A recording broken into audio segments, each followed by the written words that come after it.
fellow travelers, and welcome to The Way of the Showman, where we, as always, view the world through the lens of showmanship.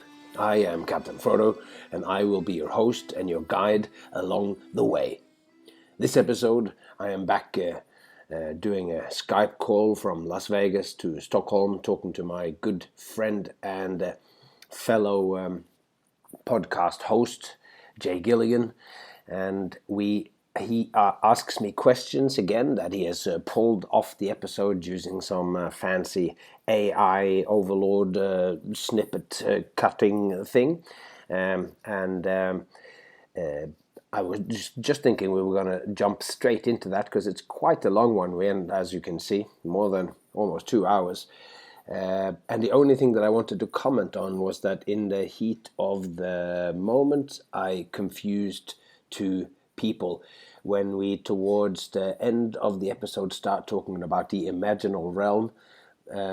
That is correctly the thinking of Henri Corbin, an Islamic scholar and everything. But in the preamble to this, I describe a lecture course that I did, but that is actually with Henri Bergson. That's so. Although everything that I say in about Corbin is what Corbin said, I am confusing him a little bit there with Bergson, and maybe I'll post a little link for those people who want to listen to 23 hours of summary on the on the philosophy of Henri Bergson, which is also a tremendously interesting philosopher, but he does not, as far as I know anyway, talk about the imaginal realm. So, with that confusion cleared up, as much as it might be just making it more nebulous, as I have not started talking about it yet, let's just jump into the world of ideas and let Jay ask me questions about the second part, the second episode in the play and showmanship series called The Inner Earbone of Showmanship, and it is the 95th episode. So we're talking about that and exploring it here. So let's jump into the world of play. Should we jump into episode 2 of the current season? Let's jump into episode 2 of play and showmanship and play. So I'll just read the snip, and then I have my little comment and my question, kind of this format. That's awesome. What I thought as well was that I hadn't sort of said, but if there are any of the people who are listening, such as yourself, and you're thinking that you would do you actually have any questions, then maybe the easiest way is to go to Instagram, The Way of the Showman at Instagram, and just send a message, or you can send it at the Way of the Showman at gmail.com. If there are anyone else who has any specific questions or comments about these episodes. That's awesome. Yeah, so I'm going to warn you, my question is a little bit of a tangent to what you say here, but you'll see. So you said, and before we can talk about how that material is speaking, you said it much better than that, Frodo. So I try again. And before we can talk about how that material is to be presented, I think that the act of showmanship necessitates that human beings are arranged in a certain relationship. That's it. That's the whole snip. Yeah. And the thing that brought to my mind immediately when I heard that was the Danny D. Ortiz quote, which I'm sure we talked about before, which is, they asked, hey, what's the best method you have to fool someone with your cards? And they wanted an answer like a special double lift or a bottom deal or something. And Danny D. Ortiz said, the best method to fool someone is to arrange the chairs in a certain pattern so that the entire audience can see the double lift. And because it can be the most genius double lift in the world, but if the person sitting next to you misses that move, then it just destroys the flow of events. Yeah. And so the thing is, so so your quote just, instantly reminded me of that idea. Yeah.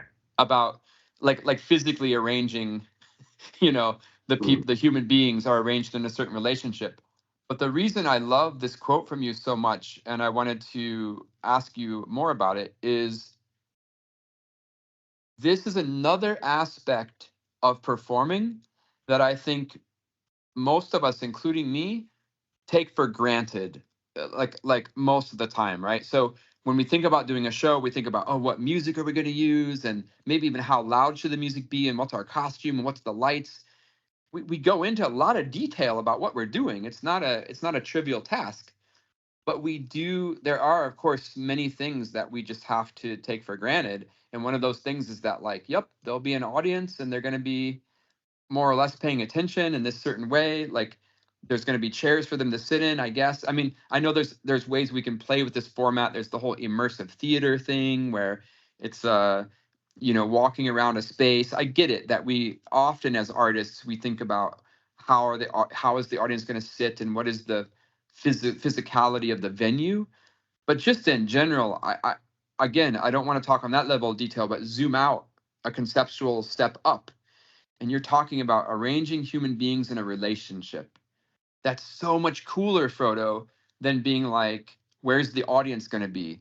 Because arranging human beings in a relationship, and a certain relationship, it means you're one of them and they are one of you. And there's just so many more options that open up in my mind. Like, when I perform with Eric, we like keeping the house lights on, because in our style of performance that we do, specifically to our partnership together, we want to be in the same room as the audience. We all want to be in the same room. We don't want to separate ourselves.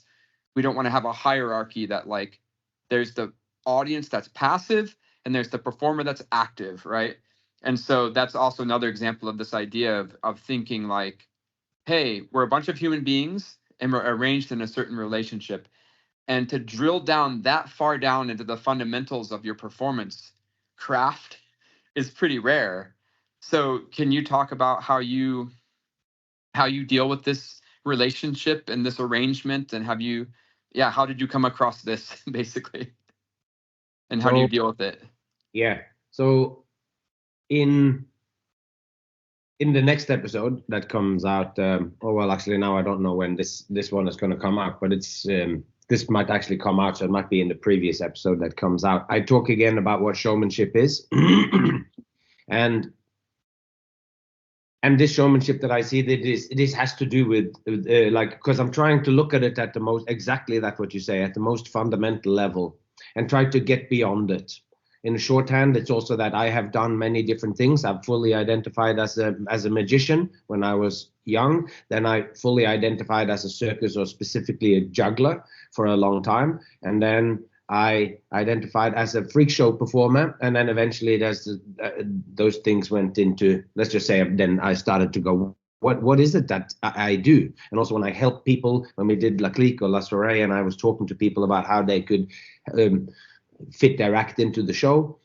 I talk to to singers, or talk to whip cracking act, or talk to all these different things. And I had to have something to say to everyone. So I need to develop a language that was interdisciplinary, so that the stuff that I had thought and my approach to talking to all of these different artists made sense, even though I don't know so much about the details of doing a stack of rollerballers up high or whatever. But what I did know was about the relationship that particular show had, and with La Clique or La Soirée, and that the relationship that I have would like to have with my audience. And that really was what got me into this. Understand the fundamentals is, so that's one thing. The second thing is that when I'm specifically talking about that we have to be in a relationship, it's actually working on several different levels or whatever. And one of the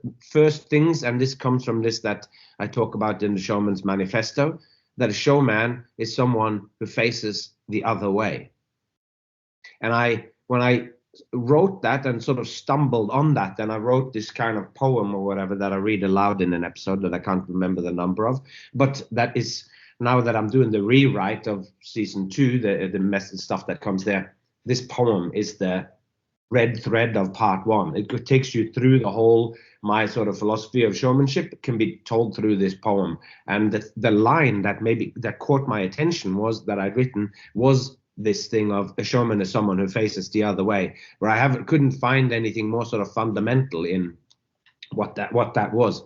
And the archetypal picture is that it's just of the formation of one facing a group of others. Like when everyone is sitting around a fire, it can be in a half circle or whatever, in a cave. In my mind, I'm like, oh, and that's always the most ancient thing. And I know Eric also does this, goes back, and I often then go back to what I think of as the cave in my mind, of like everyone's around the fire and then somebody stands up and the others arrange themselves subtly or so to pay attention to the one person standing up and facing a group. So that's one of the things where I thought that's what happens in most shows. When you say you and Eric goes out, most of the time that's what happens. If it's in a theater, they have sort of forced the natural shape of this, of the natural shape of the audience is more like a circle or like an ellipse, where you are in the center of something and people are sitting at a sort of equidistance from you. Whereas a circle, or like more as an ellipse if you're out with it, if it's a really big and it's a full circle and you're outside and you have to look at the back. But so the one thing I think of as is almost like a crescent moon or whatever, where there's like some people are sitting sort of on the back a little bit, but there's less there because it's not quite as good. They watch your bum more. Like in Mad Apple, it's a bit like that. It's a bunch of people who are sitting sort of in the back. But then at the front is where the most people are. So to me, that forms a kind of crescent moon. And then you have the performer in the sort of back center of that to look at everyone. So that's one level of it. It's the actual physical organization, and that's what you talk about when it's like the difference between an immersive show or like, okay, we're going to have one stage out in the audience, or we go, it's like I'm thinking of doing the show at the theater at home, and there is a walkway that goes through at the top, and there's a big section of those people. So if you have a sold out show, which I hope that it's going to be, then I feel like I need to do something there so that those last 150 people, that there's at least one act or something that happens there, so that it's a little bit cumbersome to see for the people who are closer. So that's like one level of just thinking of it, of you have to be aware of your relationship to them, and it starts in that most fundamental way of two people facing each other. Like, but it's rare, even though you do get it, that's a rare situation that it's two people facing each other. It's actually one facing a group. So that's the first. And even just to say, I mean, that facing each other, it's conceptual. Like, we don't physically need to be facing. We just need to establish the relationship. That's what's exciting to me.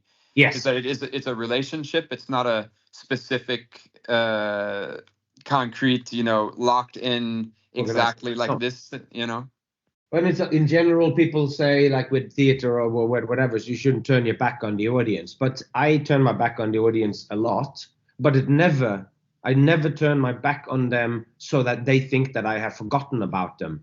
Right. Or that it's just that I allow myself all forms of movement and positions and whatever on the stage. I'm falling around, so I'm doing all this. But I never let them forget that I am here only for them. So that's the other relationship. Why am I on stage here now? And I have my motives of I would like to do this act, or I would like I have a new idea that I want to present. But the real reason for why I am out there, it's for them to get experiences. And Kertu talked a little bit about this yesterday at the Golden Brick, but I was like, that where she was saying there needs to be some sort of structure or story, like how is what we do going to be perceived by the audience? And someone had sort of commented, going, oh, you can just do whatever you want. It doesn't have to hang together. You just do things and then you do something else. And then we're in that territory that you and me have explored at length when we've been talking about intentions, and we talk with Eva and you and me, and abstract versus concrete. And I think that just nailed down a little little golden peg in that thing of, okay, it has to do with that. How do you expect your thing to be perceived by the audience? And if it really is, I just came up with this movement, I came up with this thing, and I'm going to do it, and you deal with it. If it means something, it's up to you. If not, I don't care, because I just want to do it. And that attitude is totally valid for those who want to explore that. But to me, that smells a little bit of sort of solipsism, that you go, I just make stuff, and then it just is valuable just because it exists, and then you can deal with it as you want. I am particularly interested in structure and in keeping the audience in mind all the way through, because as I see it, then if the structure is the audience showman relationship, this is the foundation of what showmanship is, what performance to me is. It's the encounter between one and usually the many. It's the many, but it's the many as one. It's sort of like we have a group thing, Right. a group dynamic, and that relationship shaping that's sort of at the core of it. So if you come out there and you could do your thing exactly the same, just in the dark or in your room, then you're missing out on what I think is the most exciting dimension about performance, which is doing the relationship with the audience.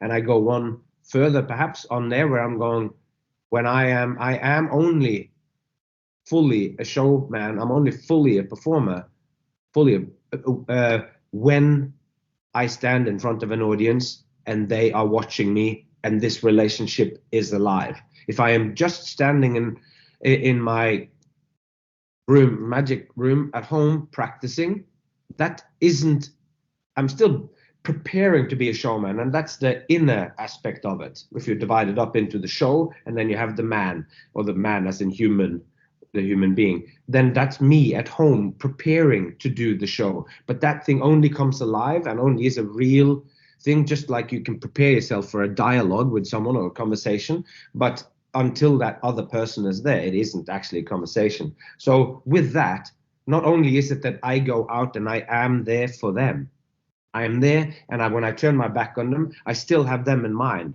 and I am just quickly getting something or doing something like you are in real life. But it's not just that I am there for them, but it is that I cannot be myself fully as a showman unless I have them. And this just became so apparent to me when I wrote this stuff during the pandemic as well, because then I didn't have them. And I was preparing all sorts, and I was hoping that I was going to get to go back to them. But you realize that not only am I not all of these completely useless skills that I have of balancing and whatever, if there aren't other people there, those things feel completely unfulfilled. And on top of it, I can't support my family anymore. So that relationship too is gone. So you sort of see this really direct thing where I am now, if I don't have that kind of relationship with them, and then I am not who I am. And there was one more dimension to it as well that slipped my mind a little bit now. You already touched on it there a little bit ago, where I think the fascinating thing in the moment of this episode we're talking about, when this quote comes along, and it's like, the act of showmanship necessitates that human beings are arranged in a certain relationship. The converse thing of that, which again you pointed out, it means that you have an intention of what you want the experience to end up being, meaning that you have an idea of what the effect of what you're doing will accomplish. Yeah. And speaking, like you said, me and you have spoken about this a lot, about abstract and concrete and all these things. But speaking as a person who's a juggler, and juggling is an abstract art form, it's abstract. It's really hard for juggling to have a narrative like a magic trick. Here's the egg is gone, and now the egg is back. That's a pretty linear narrative. Mm-hmm. Where it's like with juggling, it's like, unless the narrative is like, I have 5 rings, I'm not going to drop them. Oh, now I got 6 rings. Let's see if I drop them this time. Oh, I didn't. Here's 7 rings. I hope I don't drop them. Like, that's basically the linear narrative of juggling. I'm sure we can find some others. Or it's like I'm juggling a chainsaw and I hope I don't cut my hand off. Like, we can have linear or concrete narratives, let's say. But for the most part, if we're not dealing with the skill, difficulty, and risk, it's just like, hey, here's this juggling pattern or this series of movements or choreography, and what does it exactly mean, or what are you going to get out of it? I can't, it's abstract. But at the Yeah. same time, just because it's abstract, that doesn't mean you can't have some sort of specific ambition of why you're showing it to someone. And so Yeah. that's why I love it that, like, again, this idea that, like, going down to the fundamentals of we are arranged in a relationship here, that already starts to give that foundation that you have something that you want to say, and you care about it so deeply that you even acknowledge the most fundamental part of the show, which is the relationship between the performer and the audience.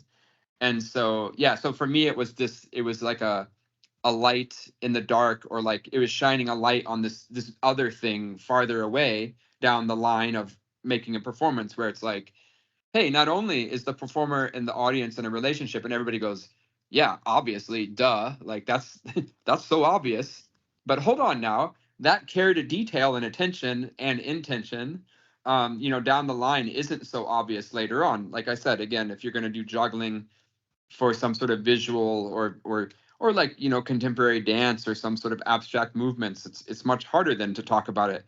So it's kind Mm. of fun to work your way backwards to the start, where you Yeah. can talk very plainly and simply about these things and start to care about them and have them in your mind, so that later on, when it gets a little bit more difficult, you have an anchor at least of like what you're doing. I thought that was really cool. Yeah. I So think let me, yeah, go ahead.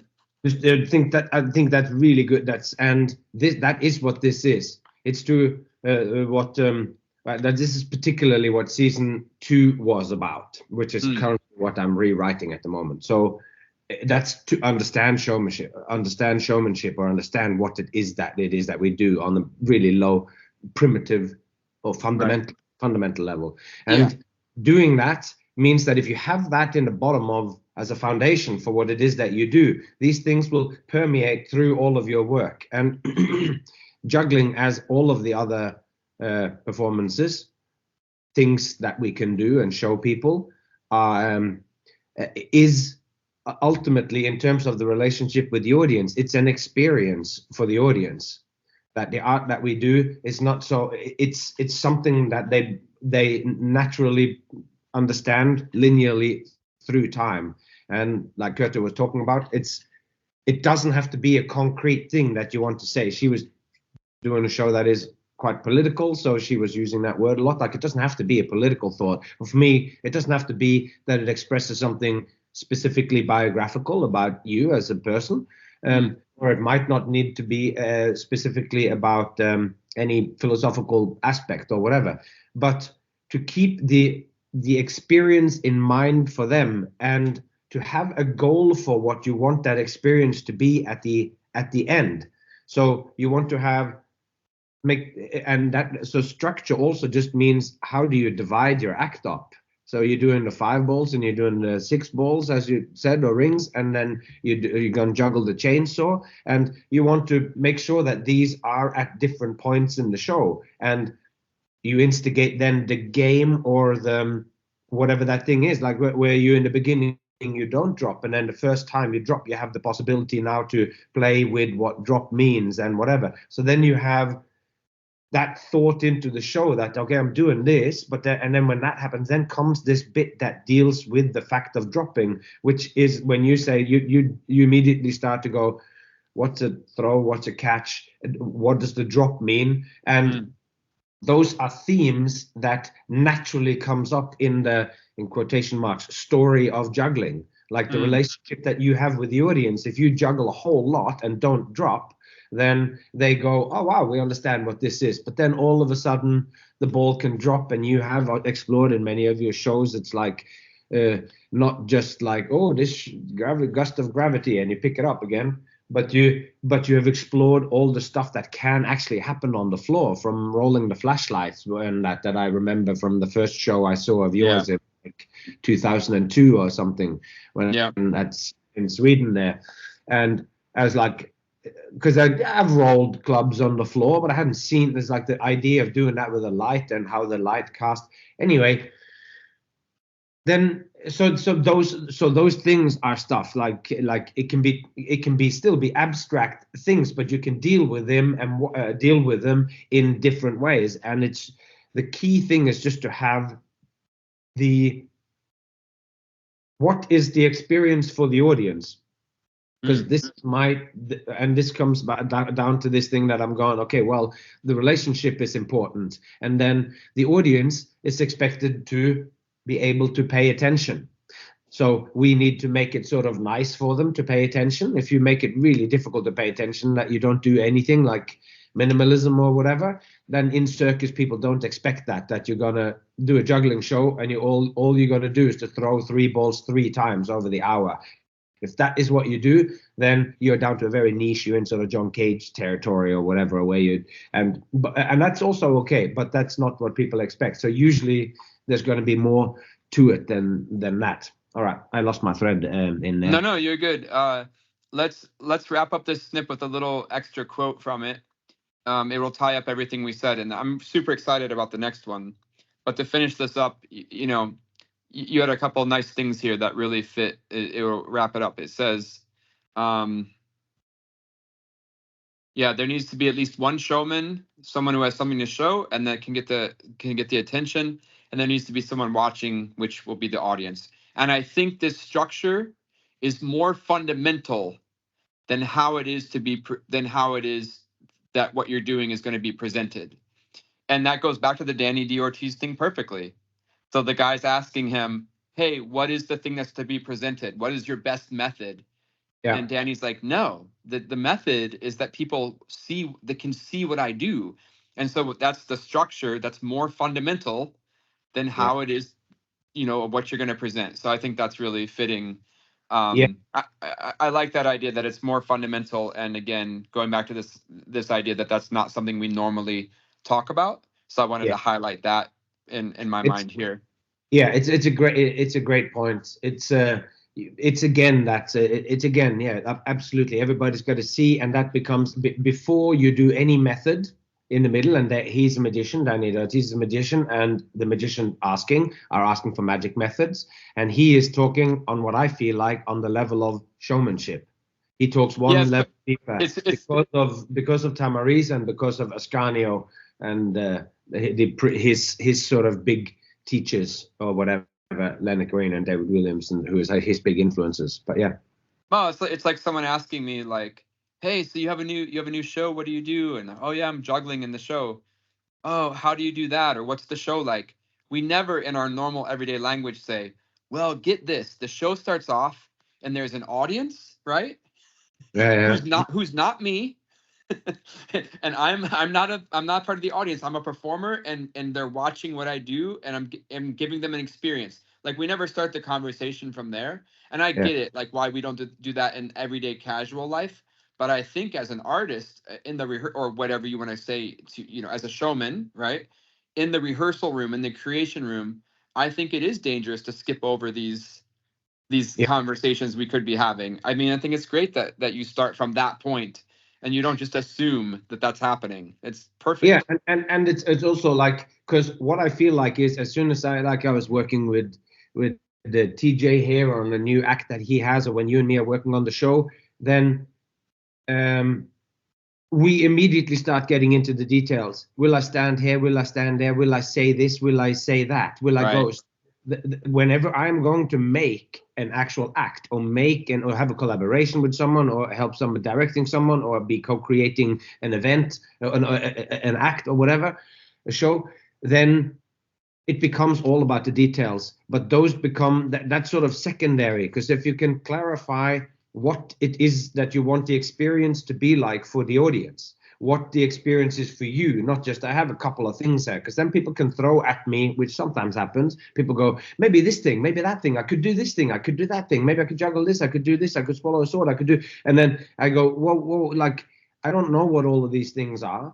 And before we start to just puzzle things next to each other, if we have an overarching idea of where we're going and what the aim is for what do you want to achieve in this, because you're one of the players in this game and what do you want it to be for the audience, how do you want it to be developed and everything, their experience, so that they sit at the end, what they want to be left with, something. What's the sum of this? And if you have some specific ideas of what it is that you want to explore, then that would help us ordering the structure of it, of what comes once before the other, what kind of music we need to use, what the staging will all be guided by the fact that you know sort of what the ultimate experience for the audience is going to be. And if it really turns out there that no, I don't like to do the same thing twice, I'm just going to improvise, and I'm going to do it, or go, and it turns out that it is mainly sort of about you, then that is also okay. And then you can frame it like that, and then the audience can come in knowing that this is this kind of performance, and therefore being able to not be alienated by expecting something else. I just want to point out one thing. Like, I think about my younger self a lot when we have conversations, Frodo. I never told you this, but I think about myself when I was much younger, maybe a teenager or in my 20s. And I think about some of the stuff we're talking about, and it's that we are at our time of our lives that we're in right now, that we can have these reflections on our craft and on our careers, right? And so I often think about my younger self, if back then, if I had heard what we're talking about now, I think I often would be confused. And then I try to like make a solution to that in my mind of what I would tell my younger self, like some advice, you know? And so now it's like, the thing just occurred to me in this little fictional scenario where it's like, oh yeah, you should have some sort of idea about what the experience is going to be for the audience. That's going to help drive the creation forward. But I can totally see my younger self saying, well, I don't know, Frodo. I don't know what the experience is. I juggle the rings like this. I throw the balls like this, and I flip the clubs like that. And I don't know how in the world should I know what the effect is going to be.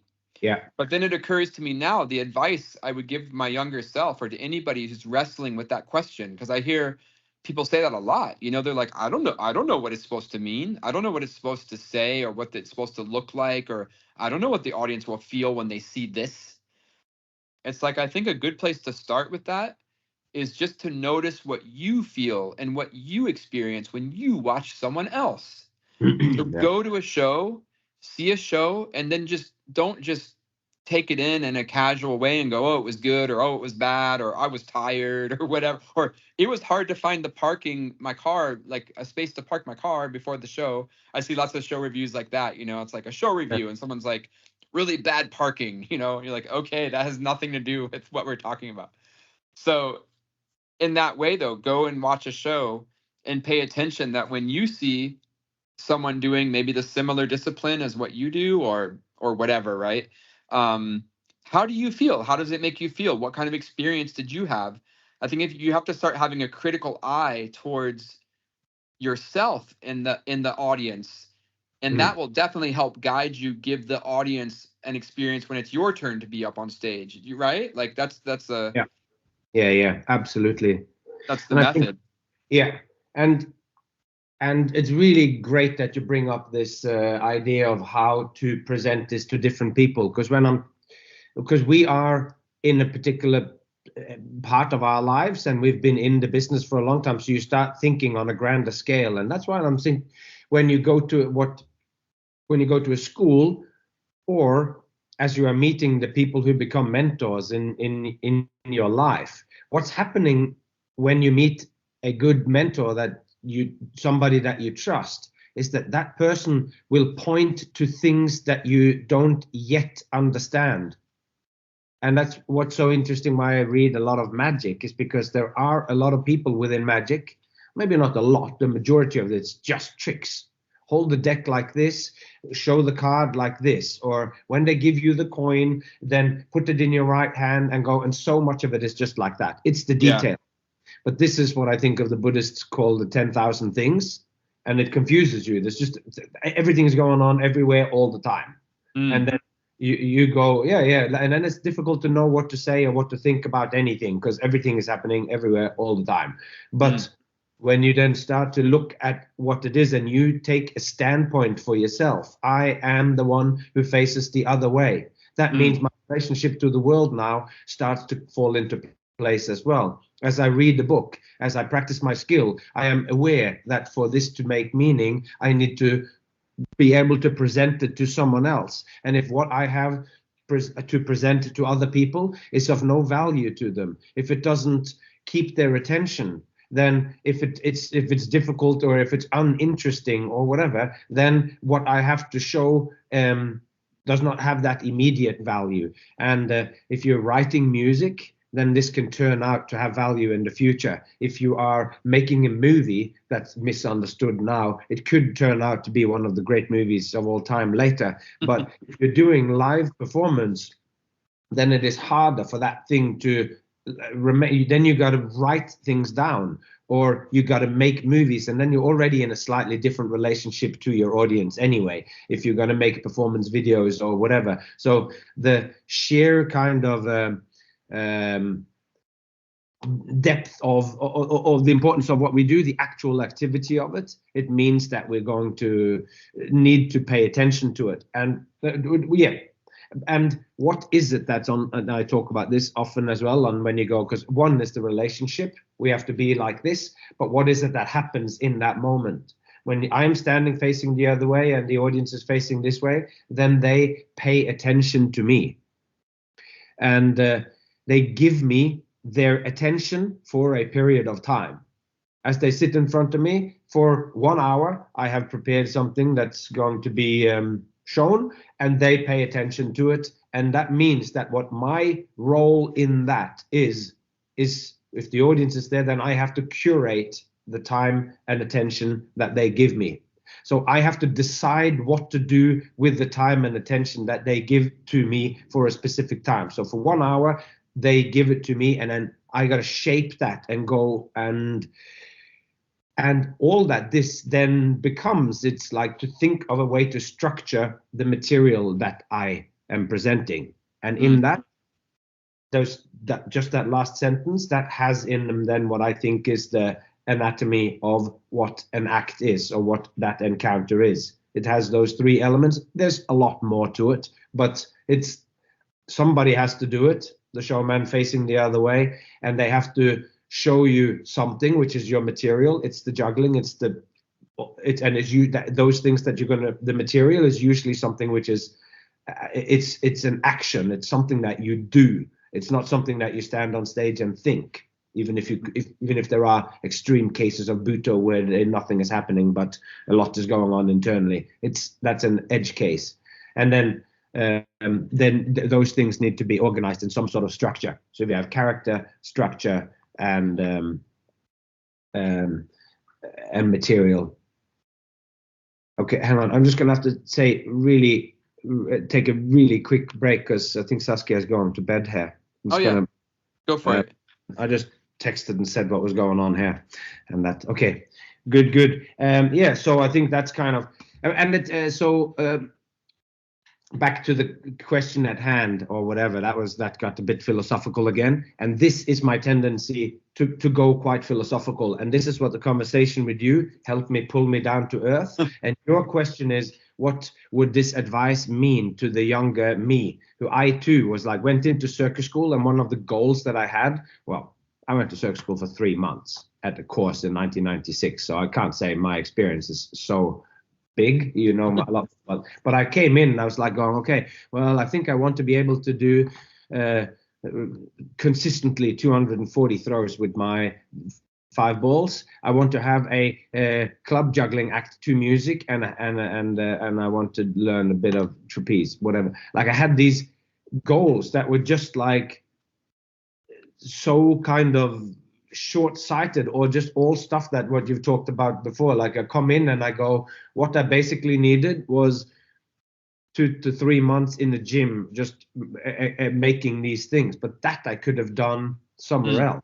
Right. The big transformation that happened was that I went in there and saw these other jugglers who were working on their 7 clubs, and I was working on my 5 balls, and I realized I don't think I'm going to spend 2 more years in the gym to get to that level, and that's what's going to be. And I realized in the performance classes with Bim Mason there, that this is where I am really coming alive, in the improvisation and in the being in front of an audience and present. And I felt I went to that circus course as a juggler, and left, at least in my mind, going like, I am a performer, as I thought of it then, like it's this, that's what I do or whatever.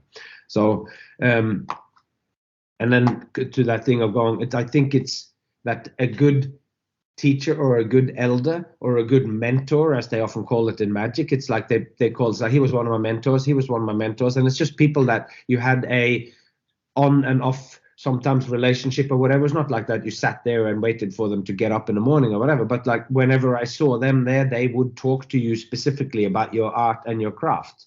So and that's what I think this is then the potential of, because I see sometimes some of the people who are doing something and then all of a sudden they see and hear me talk, for instance, like I'm talking to people here in Vegas who listen to the podcast and go, you can get straight into that conversation, and I go, wow, amazing that somebody who now is 23 years old or 26 years old, that they are already now taking important steps on the way that it took me a long time to get to. And before that I was performing a lot and I was dedicated and everything, but I was doing stuff much more short-sighted or whatever. And what listening to someone who has thought about these things before and taking some of them, because most of it will just wash off like water on a duck's back on people, but little snippets people will grab onto it. And this thing with facing the other way and what that does to you and the relationship that you have with the audience and all these different aspects of it, that you are nothing without them, that humbleness that comes out of that. And from that also the love that you need to have for the audience, which I now find beautifully reflected in Notes from a Fellow Traveler by Darren Brown. One of the things that he talks about, this thing of literally using like positive affirmation kind of style, talking to yourself in the mirror and going and standing and preparing. And in one of my early episodes, when I'm talking about in episode season 2, I talk about this as well. Doing la clique, standing at the Hippodrome behind the curtains and just becoming aware of that we were hit in the West End. We were supposed to be here for whatever it was, 4 weeks, 6 weeks. And we're now in our 6th month, and it just keeps being extended, and people keep coming, and we won an award, and that they are making this happen. Because I've been doing this all my life, but the relationship that's going on here now with this group of people and all that, this is something special, and these people are what's making it. The fact that there's like 600 people every night coming to the theater, or what is that, however many people there could fit in that theater. So yeah, that's a long-winded way of doing it, but it's good to bring it down and think, what would a 20-year-old that just wants to work on his technique or whatever? Yeah, I mean, these things can get really conceptual and big and lofty, and they can sound mysterious and either unobtainable or irrelevant. But my point is, like, I always just think it's super accessible. It's not like we can talk very conceptually, but at the end of the day, these things aren't impossible, and they're it's very, in fact, a lot of it's just very easy, just coming down to those ideas of just paying attention and whatever else. And it's also, what's important here is that the detailed talk about technique that happens in the actual encounter when you're standing there in the gym or whatever, or when you're practicing, and there is a time and a place for all of that. And those books, the books that I bought on juggling, the Encyclopedia of Ball Juggling or the Juggling with Finesse or whatever it was that I was reading back then, where a lot of that is on technique. Just like magic books, a lot of it is about technique. And I am liking when people write on the biggest, zoom a little bit out, and this is so and it was wonderful to read. I've just started reading Ascanio's book on magic. Don't have to go into details about that, but he just said, and I was the kind of guy that I always like to read the theory of the magic, and I always like to read the forewords and the introductions, and I'm like, oh, that's what I do. I read I get in there, and it's a whole thing in magic. Guy Hollingworth famously put one of his best effects woven into in his drawing room deceptions book. He weaves one of his coolest tricks into the introduction of the book in a way, so that to sort of hide it for all those people who are not like he is also one of those people who like to read. They just flip to the secrets and they skip the intro, and then they miss the best trick. Yeah, and then that's going. So, what is the showman? Where is the showman adding? Well, it is this dimension here, and I am taking a leaf out of what so many people talk about, but that Austin Kleon talks about it in Steal Like an Artist. You have to write the book that you want to read, and this is a book that's out there or whatever. And these are the ideas that I don't readily hear. But when I'm now just borrowed some books of Nick, and it's Eugene Berger's book on spirit theater. He says in beautifully short, terse language the core tenets of what I'm talking about here. He expresses it differently, just like you and me use different language to express these different things. But we're on a wavelength and we're sharing that with all these other theorists who have it, or whether we're talking about the creation of a magical atmosphere, which is sort of what Ascanio talks about, where I'm talking about the area of interest that emerges between two people, which is what comes out in that next sort of, in this episode that I think was last week. Yeah. So well, we're having such a nice conversation here. So, but you have to get ready now, Frodo. You're gonna have to work a little bit. Good. Because this next snip, you're really gonna have to explain this to me, because I think it's crazy. And here we go. So here's the snippet. And I'm really eager to hear what you say about it. So the snippet is: the poem is a multitude of meanings, and it will manifest itself differently in each of the listeners. Yet there is not one in the crowd who grasps the, quote, real truth, and another which grasps a truth which is wrong. Each one of the ways that the poem manifests itself in each of the people that are listening to it, they're all true. And the way each listener connects to their own to the poem, blah, blah, blah, blah, blah. The poem is all those things. It's all those things to everyone. Each person has their own way to experience it. It's all those things. And regardless of the size of the crowd, the poem will, in its subtleties and implicit meanings, be more than the sum of all those experienced truths. So we have two things here I want to get into.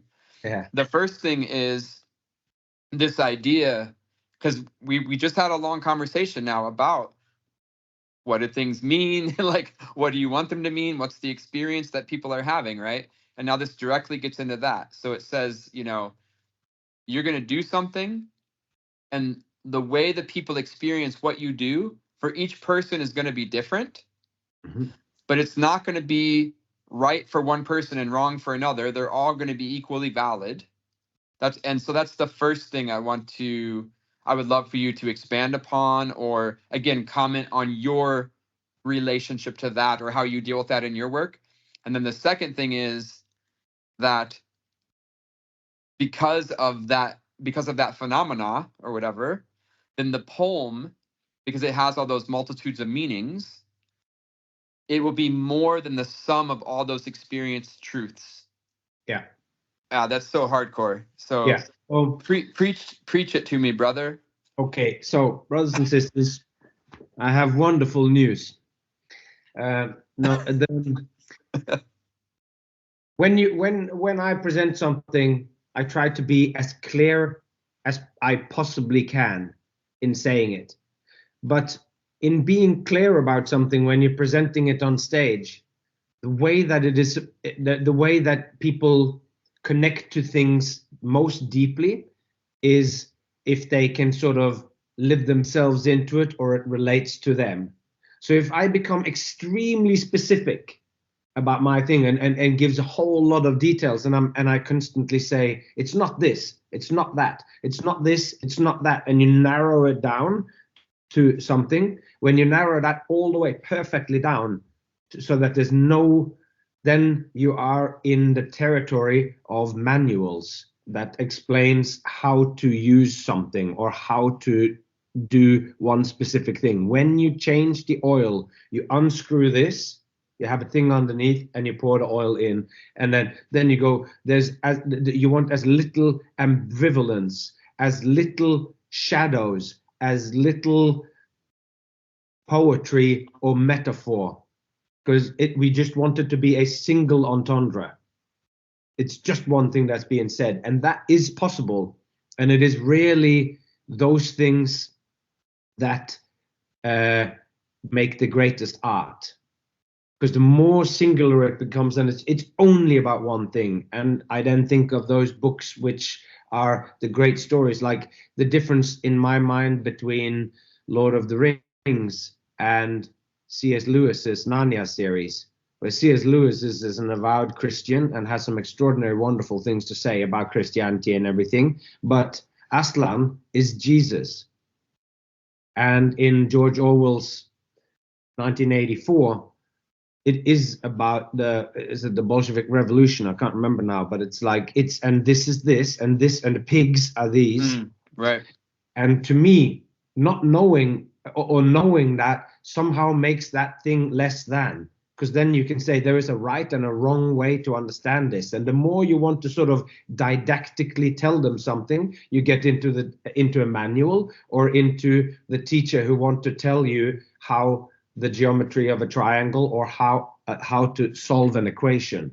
And then we're in this sort of, when it's single entendre and everything is this, but that, I don't think that is the sphere of art or whatever. I think the fact that it is open-ended, the fact that we like stories and that we remember stories so easily, but we don't remember strings of numbers like pi very easily. We understand things through story, and we do all that. So that's the nature of what we then are showing. And the reason why I use the poem as it, because in the poem, that's just what's being shown in the moment when I'm curating the time and attention. You could say a poem, you could juggle, because juggling is also abstract, and it could reveal stuff to you.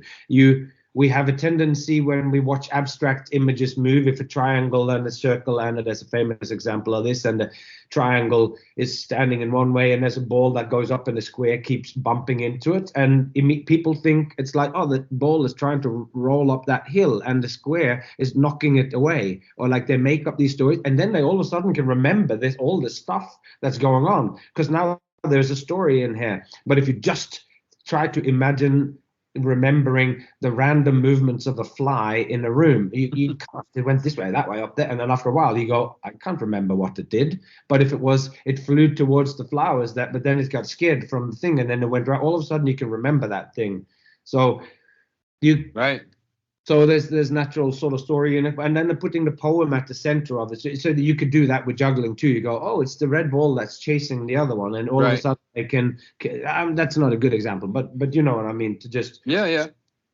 So the poem in the middle is being shown, and it has within it the fact that that a poem becomes a classic, or that a text, or that a piece of art, a work of art becomes enduring through times, that there are certain books that you read now and you go, I can't believe that this is still connecting to me now. It's 200 years old. Why is it like this, or whatever?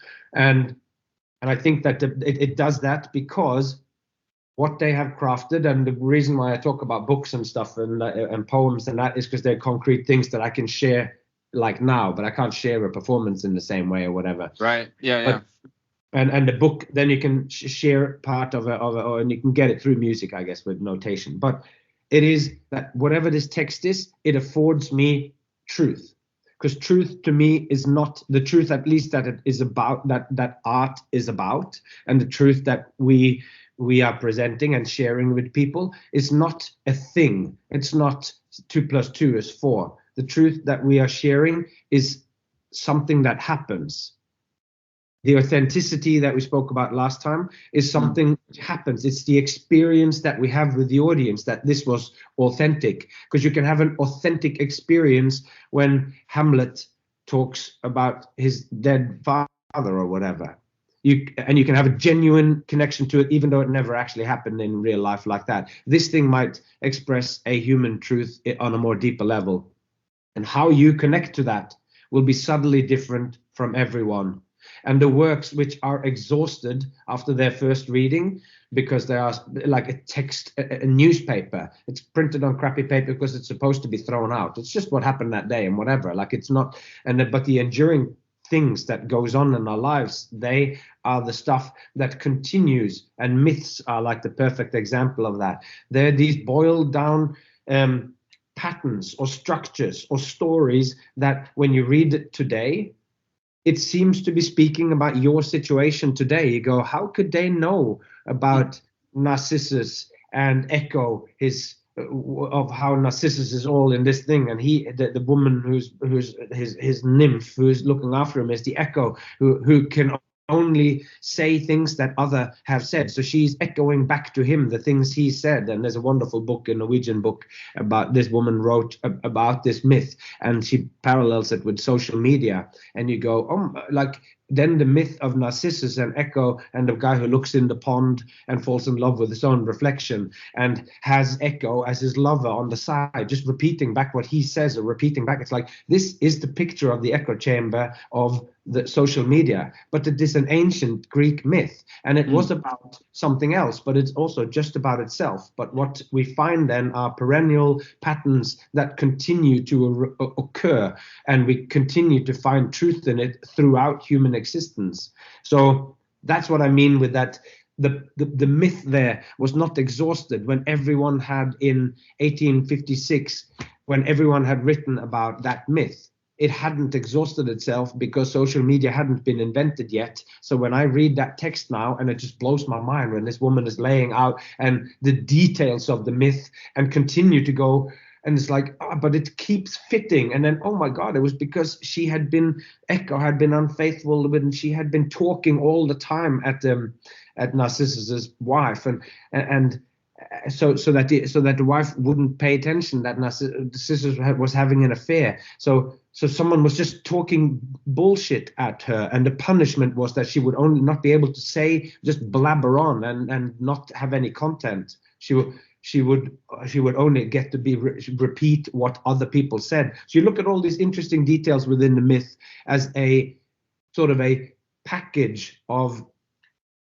information and of story of something that you can connect to. So that's the kind of idea of how a thing will, when everything has been exhausted through the performance of it, that we've created or whatever, and every book has been written, somebody comes 100 years later and just shows how this myth is still alive now.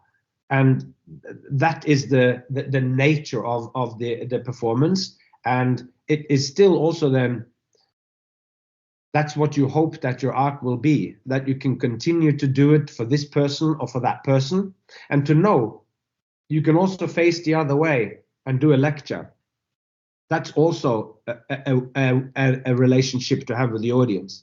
A teacher or a professor, when she steps up in front of the class and talks about the myth, or she talks about algebra, is also a showman sharing in this relationship. And she's after conveying more specific things, perhaps, because you want to take this thing away, and there are things that are real and that actually happened, and but how we view those things and how that sort of open. So even in that classroom, when somebody says, it's like, oh, and then Narcissus did this and then Echo did that, if we just take that as the example, then the different students in there will perhaps be triggered by all the bad behavior of these gods, or whatever it was that they did, or that people might be connecting it to something from their own life, or they're connecting it. So truth is happening in what she is saying, the professor, but it's also finding a way into each of them. Some of them will go, this is boring, I just need these things so I can get my degree and do the other thing I want. And some people will find endless amounts of stuff in it. So that's based, I'm trying to set that, like, that's the sort of multiplicity of meaning, or in great art, that it is not just one thing.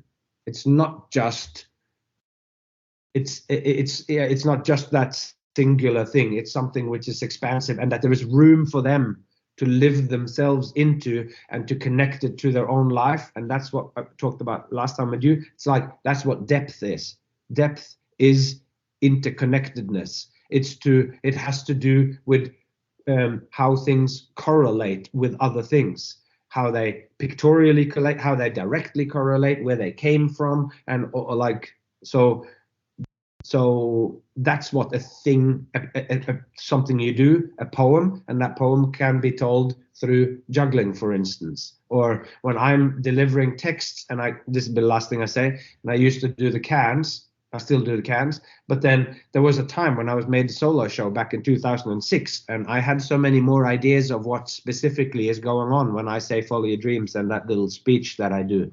And I decided to try to make those things more explicit. And it only happened in the previews or whatever, because by making it more specific what it was that I wanted to say, I made it less allegorical, less metaphorical, less possible to be that something that people would live themselves into and feel deeply to themselves, because I'm making it more specifically than just about me, and I'm narrowing it down, going, it's not this, it's not this, what I say is this.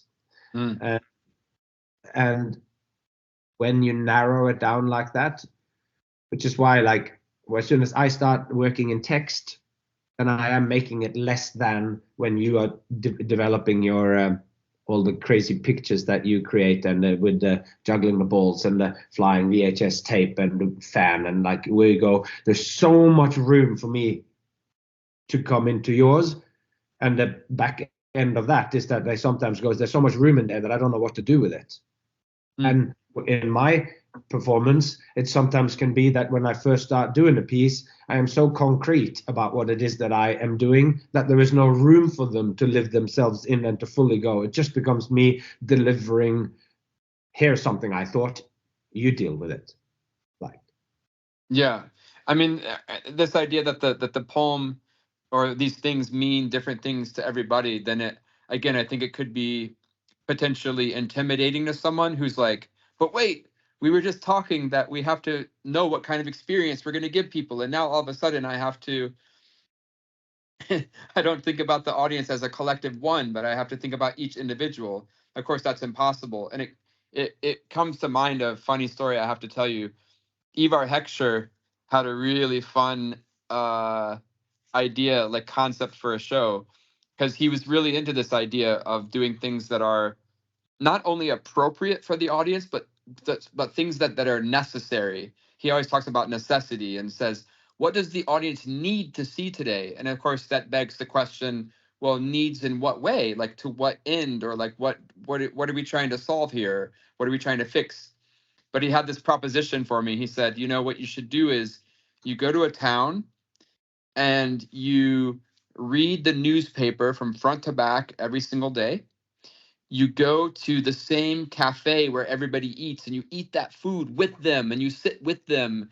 And so not only are you physically there, but you're, of course, talking to them and making small talk. And then so you kind of embed yourself in this community as the performer, I don't know, for like a month before the show. And then in his mind, he says, you know, then you go to do the show and all of those things just come out through you. And you do the one thing that's necessary in the moment for those people that's needed. And it's such a funny, impossible, you know, dream. but it's beautiful, yeah. Yeah, it's a kind of powerful, right? This idea. It's like such a nice fantasy that And kind of yeah, that touches on all these things you were talking about. but it's and I find that also, like, in one way I'm going like, oh, totally, that is amazing, like you can really give them what's needed.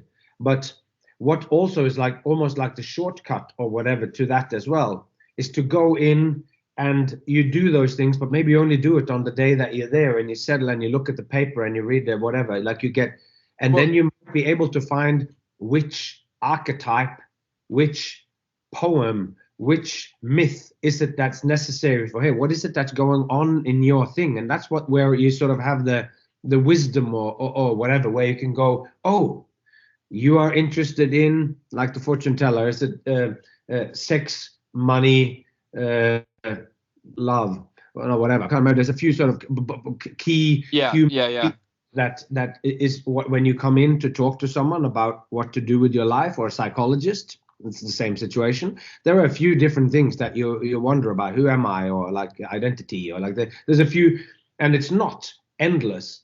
So then you can, with relative short, without being there for 1 year, and tell the one story that they need to do, or show the one juggling trick that they need to release themselves into nirvana. right.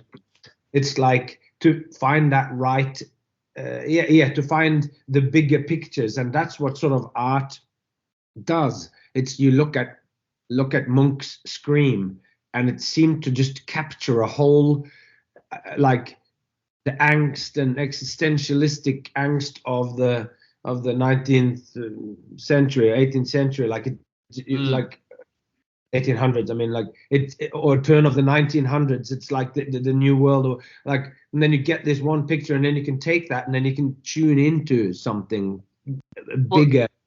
I mean, Ivar's story reminded me too of this this thing that you do, and many performers do in a more commercial way. But if you have a corporate event, like you said, you get there early, you go hang out. When you're loading in, you kind of talk to the people. Oh, what's the CEO's name? Oh, where did you guys have any sort of special trip that you did recently? And then in your show, I mean, this is totally the hallmark of the really good professional corporate entertainers, right? Is that you're up there doing your bit, but then you drop the name of the CEO at the right time, or you kind of make a call back to that fishing trip last week, and the audience is like, yeah, you're talking our language, Yeah, I mean, it means it's also subtle things like that. Even if you're like, it can feel really cheesy, but if you present it in the right way, just like it just shows that you are aware of their situation, and now my relationship to them sort of changes. Right. I know that I don't know the full extent of it because they know that I wasn't there.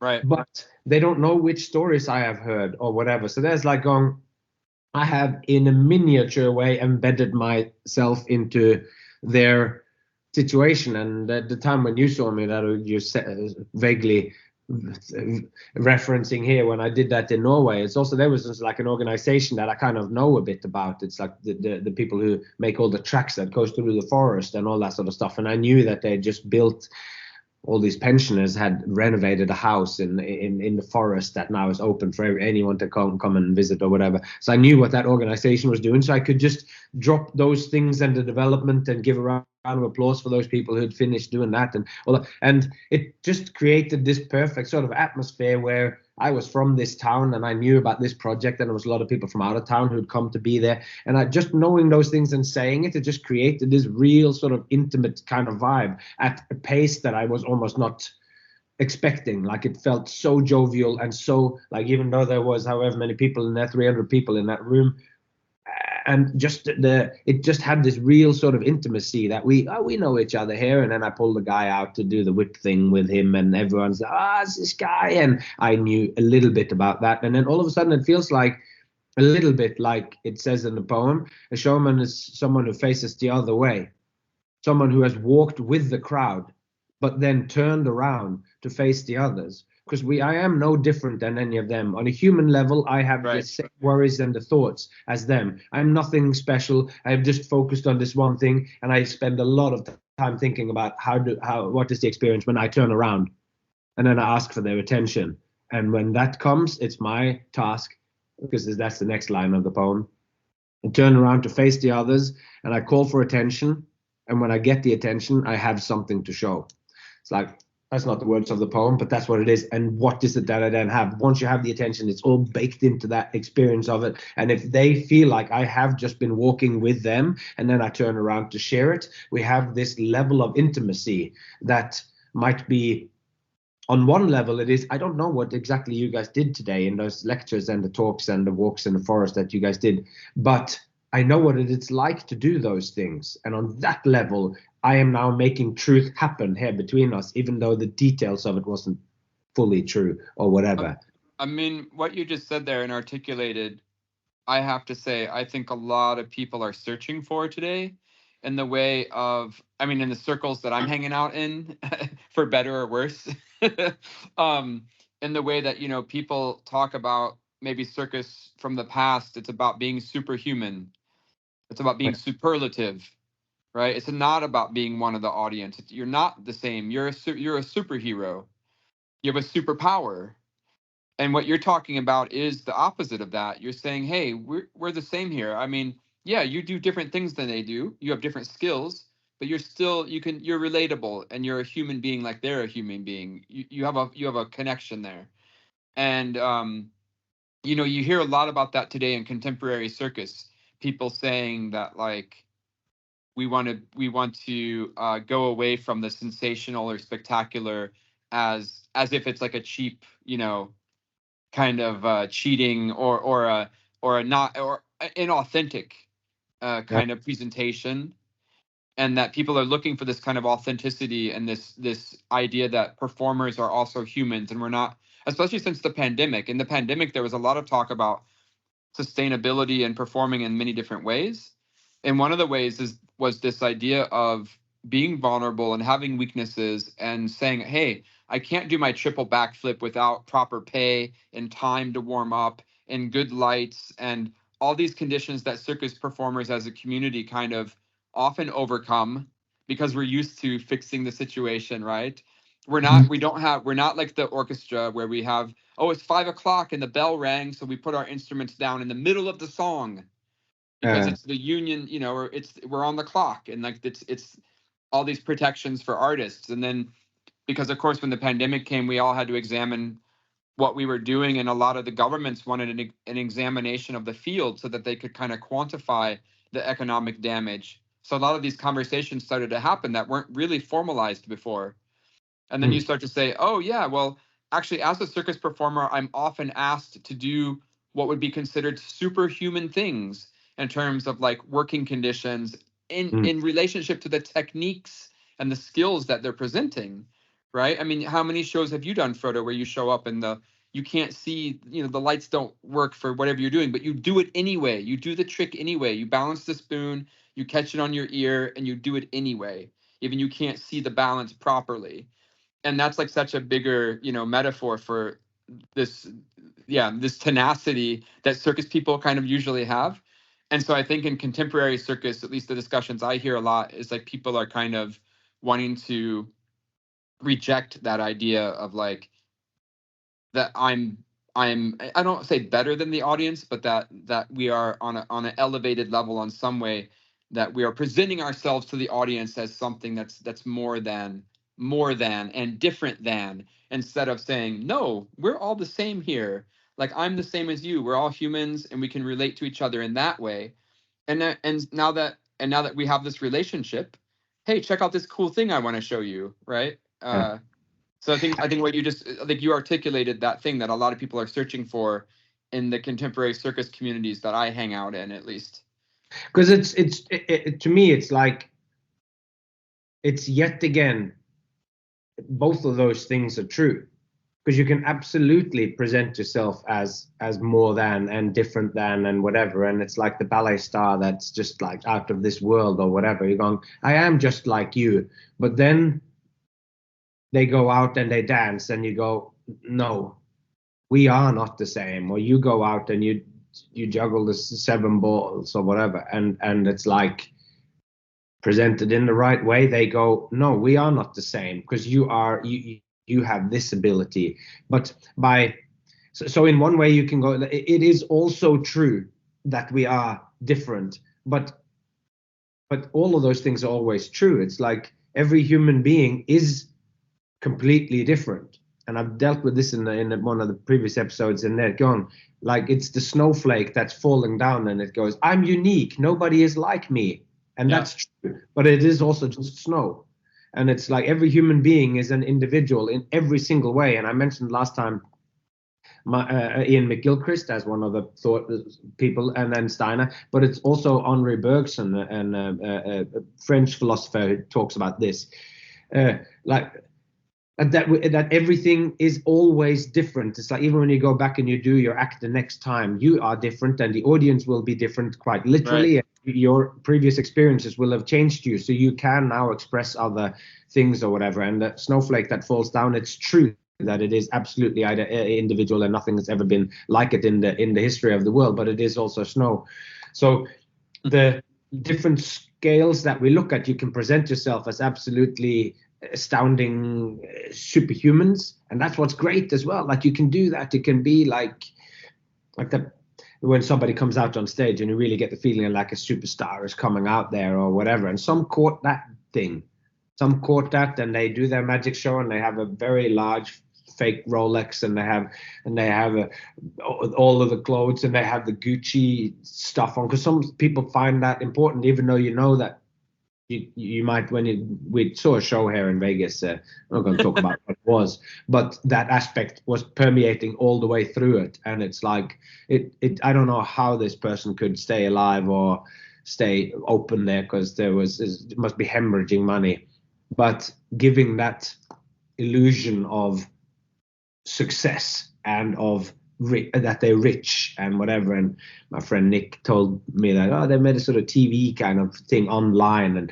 and to do that they sort of rented a mansion to appear like they have a particular. So you cultivate that superstar thing, and I guess that's what we're talking about here, where we have talked a lot about kind of folk circus that you and Eric bring up in the first episode, I think, of your second season with on object episodes, your podcast, and I like that aspect of it. And I think maybe it's a whole Scandinavian thing, that the Scandinavian contemporary circus scene is pulled a little bit in this direction of the what do you want to call it, genuine encounters or something like, or authentic. Yeah, you're probably right. I think it also comes down to this idea that, this academification, is that a word? I just made it a word, of circus, over the past few years. They're looking for this idea of expression because they're comparing themselves to other art forms, and they're using these words from other places, and they're saying, yeah, but we're expressing ourselves. And I think in terms of expressing yourself, you want to relate to that. And then when you present yourself as the human cannonball, and you have the motorcycle helmet on, and you have all the sparkly shirt or whatever you're wearing, that's really hard to relate to, on a really personal level. I mean, you're presenting that as this iconic image. You're trading on the cultural value of that image and all these preconceptions we have of how to experience that. But then when you want to start talking about art and being expressive and expressing yourself, I think it does come down to this idea that you want to be vulnerable, you want to be human, you want to humanize what you're doing. I'm not saying I have a player in this game, or I don't care either way. I'm not in this fight or whatever.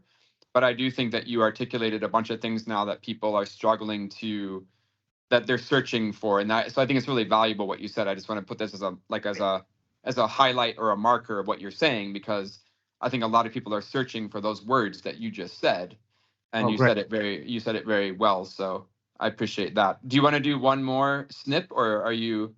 Yeah, no, let's do, we can do one more for sure. Okay, and it's a doozy. Oh, good. Okay, good. Because there was a second part to that last one too. What was that again? I can't remember. Have I even? No, but you already did it. You kind of did it on your first pass at it.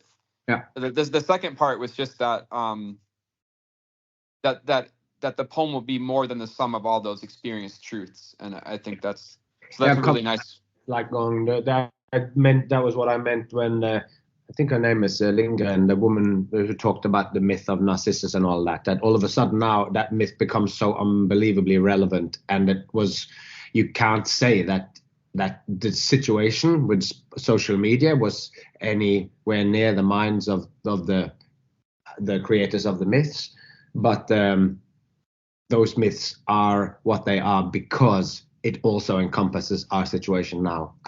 Right. So that the unintended meaning, never intended or not made for that, but it is speaking to a deeper pattern than the confusion of the 10,000 things. Like it's about a pattern that you go, oh, this happens all the time. This thing is a recurring thing, and that's like, so that's how I tried to cover that. Well, now we're going to get into Henry Corbin. Oh, okay. Interesting that I pointed him out too, though. Then, Oh, okay. So, we're going. This is like a whole nother episode. Then, actually, we're talking about the imaginal and stuff. Yeah. Well, I mean, this is still in my episode 2 notes. Yeah. No. I mean, in terms of me talking about it, because. Oh yeah. No, this is like Yeah. So I have a little snip about you talking about Henry Corbin, and I'd like to read the snip. Yeah. And then I'd love for you. I have a pretty specific. I a Yeah. specific request from you after I read That's it. good, So because we should try to limit it, because that's such a big sort of scope. exactly. And Yeah. and We're not going to go to outer space here. We're going to go the opposite. We're going to go back. We're going to go back home. We're going to go to the donut shop and look at the dead flies on the countertops. Okay. I am there. Okay. But Henry Corbin goes on one step further in his use of this word. For him, the imaginal realm is where spiritual realities can be accessed through visionary experience, where abstract concepts can take on real corporeal meaning. And in this sense, it's the realm where we experience meaning, where depth and essence, like we experience their meaning, and depth and essence, the depth and essence of the material world. It's like, sorry, this is AI. I'm always struggling through this AI. I never clean up my transcript. It's like things just are, but we understand them and understand their depth and essence and meaning in this realm. Yeah. And Henry Corbin insisted that the imaginal was real, even more real or more fundamental than the physical realm. So, okay, let me give a context here and a really specific request. I'm not familiar with Henry Corbin. Oh. I'm a native English speaker. I can understand these words that I just read, and I think I can kind of understand, like I can literally comprehend meaning from them. Mm-hmm. But what I'm looking for is a simplification or a more pedestrian use of language. Yeah. If you can uncover a couple of things, and So one of the and there there's two parts to it that make there's two parts to what I read that I find most fascinating. I'll just point those out. Cool. One is it's where abstract concepts can take on real corporeal meaning. I think that's freaking cool. But again, if you could kind of unpack that with real language. And the second one is then Henry Corbin insisted that the imaginal was real, even more real or more fundamental than the physical realm. I mean, that's also freaking that's crazy. That's in outer space. That's on Mars, man. Yeah. So Henry Corbin does like, I have not this specific information, but I watched a course by I think he's a New Zealand professor, and he has a channel on YouTube called Absurd Being, and there's a 20+ episode where he talks about so it's like 25 hours or whatever, where he talks about the philosophy of Henry Corbin. And it's super fascinating. He didn't talk so much about the imaginal, because Corbin was a philosopher and all that, but he was also a student of Islamic mysticism and of Islam. So he has and the imaginal that he talks about here is something that apparently then comes out a bit from that, and it's well on the edge of what I can do. So we already have our first grounding. We already have our first grounding here. That the AI makes me say Henry Corbin in my great American way instead of Henry Corbin.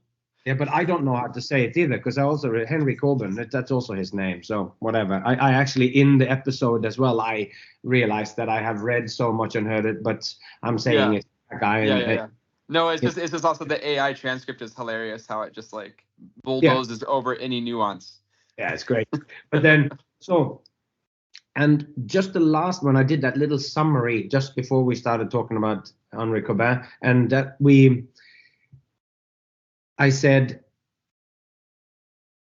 the myth of Narcissus is actually a story about a continually repeating pattern or event that happens. So that Narcissus and the fact that his lover or whatever, or the one that unfulfilled in love, because you can only forever be unfulfilled or in unrequited love with somebody who is a narcissist, because they actually love themselves and you love them, but you're echoing the words. Like that stuff there that sounds like it's about social media, it wasn't that. And the reason why this thing remains true And Corbin would sort of say that the reason why it's true is because it is talking about the imaginal realm, the realm which has the patterns that are bigger than the individual whatever happens. These things will happen again and again, because he believes that the world is kind of it's a thing which is a process that's always unfolding, which is why he thinks that every time you sing the same song, it's kind of coming into being again, and it is a new thing in the world, because it has with it it's always changed. You have your memory so it moves in. So he's saying there are patterns in this, all of it, that keep occurring again and again. And I mean, I can't. He speaks of a lot more of this, so that's why I'm also using this dense language here, because I'm trying to say a whole lot with very few words. Yeah. And Yeah. he's in the kind of same realm that Carl Jung is about, with that there are archetypes here. And I'm starting to believe that the showman is an archetype, and that we can understand what they do in the world, and this is a whole way of being in the world. So when he says that so the specific, because if we told the story of Narcissus, but it could be told through a particular person and what happened to them. They fell in love with themselves, and they were in an echo chamber, and then they did all the stuff, and it was so and then it takes on, he would say that's an instantiation of the imaginal. It's a manifestation of that pattern, and it's now become corporeally real. It's a real thing that actually happened in the world. It's not just that myth reminds me of that, but you can point to a situation where you go, that myth just happened there. And that happens around the world all the time, in a way. Mm. So this realm is here, and then he then thinks that, and that's why, and that he comes out of religious kind of thinking or whatever as well. But it is that there is this other level to reality of greater patterns of things that happen. So, and the reason why he then says that is more real, it's also connected to Plato's idea of forms. It's like each individual rabbit is just an instantiation of the idea of rabbit, because you can cut the legs off and the ears off, and it still remains a rabbit, and they can be totally deformed, and there can be all sorts of changes. But the idea of rabbit, each rabbit will be imperfect, but the idea of rabbit is its own thing. So in that way, it's a little bit like how Plato talks about the world of ideas, the world of forms. And is that a real thing in itself, which is kind of what Plato did. So in is it Raphael's painting where the School of Athens, where Plato in the painting points upwards. He's got his hand in a gesture that points upwards, and Aristotle, who's standing next to him, is pointing into the world. Because to Aristotle, what the rabbit is or what the chair is something that we get from 1,000 chairs in our world. We then get the idea of the chair, and Plato kind of goes, it's the idea of the chair, and the chairs, every individual chair is a one instantiation of the idea of the chair or whatever. So, and Corbin and then in his talk about the imaginal and real, I think I've linked to on the show notes, if you go in, and there's a link there that you can click on, and I think so. I was supposed to have done it. So you can go and read one of his essays on the imaginal.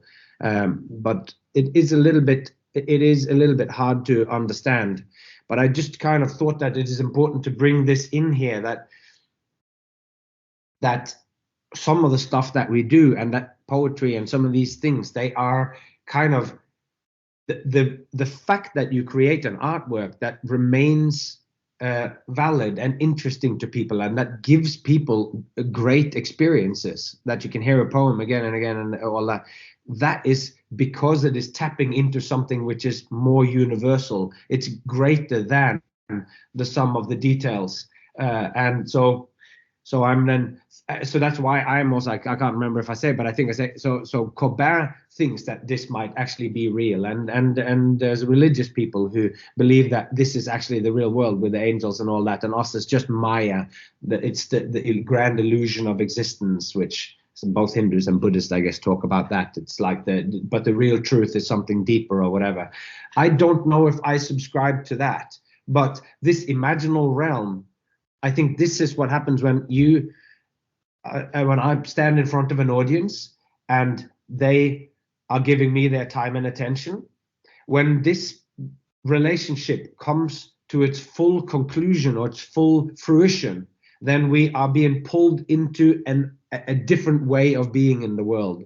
Now the show comes into being. It stops being just me and the audience, a third way of being. They're watching me in a particular way and I'm delivering material. And in this way, like whether I'm just delivering jokes and they're just fully engulfed in Mad Apple in Las Vegas and one thing goes to the next and it feels like a whole for them, that experience, that could be seen in my mind as an imaginal experience. We have taken part of something which is grander. We are many watching the one or whatever, and the experience of what the show actually is of that different dimension. And in that dimension, that's where a story comes alive. It's why the Gilgamesh epic is still alive now. Why Beowulf, the story of the hero that goes to the underworld and fails to gain wisdom or whatever. And the stories, it's where religious ideas comes out. And we go, so Jesus, he broke the bread and he did the fishes. And yeah, in one way, it is just about the guy that there were some fishes and some bread. But in another way, we also go, it is about something more. And that's something more that brings billions of people together around these ideas.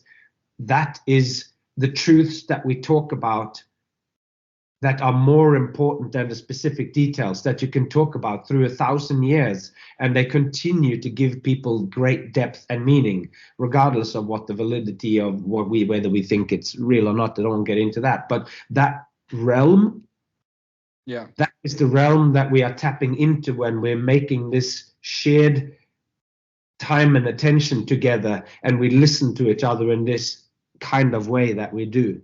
And it's a very, very grand way of looking at somebody who makes balloon animals or somebody who juggles or somebody who does magic tricks. But what I want to do with this whole season and what the podcast is to go away from that thing of going, oh, it's just entertainment or it's just this. Yeah. There's nothing just about what we do. It's not mere anything. It has the potential to be everything. And if you step out onto the stage and you truly have taken these things in, that this is what I do when I go out there, even though I'm only looking for the laughter when I'm going out in this specific thing. I'm not talking about perennial human patterns of betrayal or whatever. Like, you still go out and you take in a small part. You in a small way, you take part of this grander way of interacting with human beings, not just sit down over there, don't stand on my hand, but actually, when you're telling the story, it's about something all the much more that I get when I read a poem every now and then, and you feel like, or even when you take psychedelic drugs, then you go, all of a sudden you see patterns and you see ways of being in the world that is like, oh, now I understand. I was confused by the details, and now I see what it's really all about. I need to quit my job and move to the country. Right. I don't know. So it's hard to put the imaginal into simple language.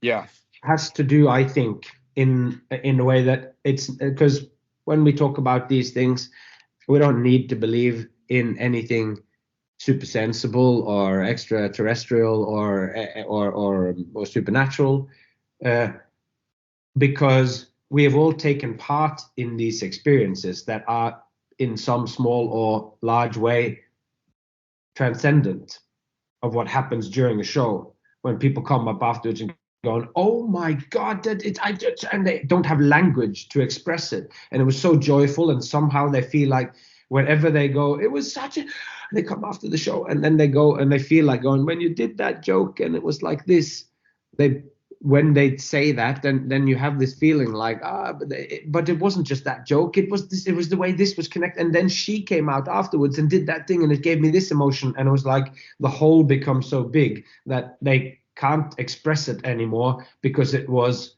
everything, everywhere, all the time. Right. And you might have fallen into that imaginal kind of space of experiencing reality. Jeepers. I'm aware that Dude, good job on that, man. No, I appreciated that. I didn't know how you were gonna tackle it. I think you did good there. So thanks for spending some time to talk about that some more. And we're gonna see that imaginal realm coming up more and more, I guess, in the next episodes anyway. I mean, so that's episode, actually, the one that I think have just come out, I talk a little bit more about this, the emergence of a show, which you start with the showman and the audience, and then what the show is, and I go back to something that I find almost comical, but the picture of the triangle. So some of you might already have listened to this and be a little bit ahead of time, but it shows this extra dimension of when 2 points, the relationship with an audience, and it starts as 2 points, but then once those 2 points meet each other, you sort of go, actually now it's not just the showman, it's not just the audience, it's something that is the both of them, they're both now paying attention, and it's a give and take that keeps happening, and you sort of go, that thing now is not just on the line, it needs to be a separate thing. The show has come into being, and once you do that, you move that 1 point off, you get a triangle, and it goes from having no area to actually having an area. And that's like, I'm sort of going, we're now in this other dimension, and when we leave each other, that area disappears, and we take the experience of it with us.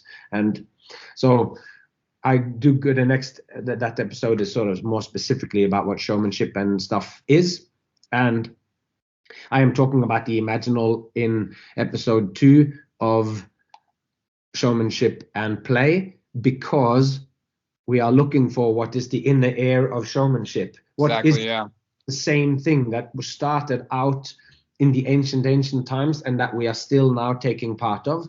And we already know it. I'm going to lead towards the activity of play and what that is as a way of being in the world. And that thing that comes into being there is this space of a particular way of interacting with each other, which I think is there in rudiment in certain animals, maybe, but it is a purely human way to experience the world. Yeah, and I really like how you come upon your imaginal realm as the inner ear that you're going to use as your metric through this journey. And then that's why I thought that this Henry Corbin stuff is a little bit of a sidetrack. Not not irrelevant, but it's because you put a nice context on your arrival at that as your metric. It's really cool. So it is totally true. And when I was writing this, I was also wondering whether there was room in this thing, and I felt like maybe I put a little bit too many words into this imaginal kind of thing. But it's yet again me who, as when I spoke to Lucian, this guy about him, was like going, well, a lot of the time when I'm writing and talking and whatever, I make all the examples from somewhere else, from other people or whatever. Right. Maybe it's I liked the Henry Corbin stuff because it gives the depth and credibility of this imaginal realm, man. It's freaking crazy. So like it's heavy stuff in the best of ways. Stuff. And that's what I also want to continually sort of do, because I see so much in what we do. And that doesn't mean like when I'm seeing some go and see a magic show here and it falls flat of those things aren't coming to fruition, but I see them as possibles there. And that's why I see what a preacher does, or what a good priest can do, or what a rabbi can do for their congregation when they stand in front of them. Or you see it in the Pentecostal thing here, or in the people who drink poison and get bitten by rattlesnakes or whatever. This is also one facing the other way, and they're in that sort of domain, and we are not doing exactly that, but it is part of that same human thing. Corbin might have thought some of these things were totally real. Other religious people think they're completely real. I look at them in a slightly different way as supremely valuable, but I don't know about them as, truth happens in many different ways, and it might not happen in that specific religious direction for me, be it the Islamic one that Coban is coming out of, or the religious, or the Christian one, which is more familiar to myself because I grew up in Norway, which is kind of a Protestant kind of place, and Western thinking or whatever. But so they're interesting, huge patterns that a lot of people find a lot of meaning and value in. And I do think in a very, very small, but potentially as big as you make it, we're in this realm. And that's what season 5 or 6, whatever, it's going to be about, the relationship with the shaman and the kind of religious possible roots of this. But that's not what we're exploring here, because in this season we're talking about play as the root of, as we shall see, all of those things as well. So the connection together here between play and that is definitely like boiling out, and it is this different realm that comes from a particular way of being in the world and being in relation to each other, whether that is a lion cub, and because all mammals play in this way and they create this space for each other. So that's what we're going to develop as we go on. Great. I'm ready. That was a long one. Yeah, man. I have much to say. No, it was great. I'm I gotta go to bed. I got shows in the morning. Oh, jeepers, yeah. Yeah. All right, bro. Thanks for hanging out. Thanks for saying all that stuff. I really appreciate it. It was super fun to hear what you think about these things. It's like a luxury to be able to have that time to talk to you. So nice. All right, man. Until next time. Looking forward to it. See you soon. Thanks, Frodo. Bye. Take care.